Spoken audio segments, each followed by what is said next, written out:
ये पानी का प्रॉब्लम चल रहा है इधर में किला में ही है। ये ज़्यादा दूर नहीं है, मतलब 100 मीटर ही है।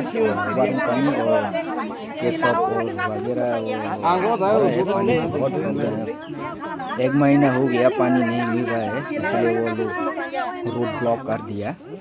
हम लोग भी नहीं जा पाया क्योंकि वो लोग भी पानी नहीं मिला ना, इसलिए इधर में पानी का वो लोग आ गया। वो लोग भी क्या हो रहा है मालूम नहीं है और क्या बात करते हैं।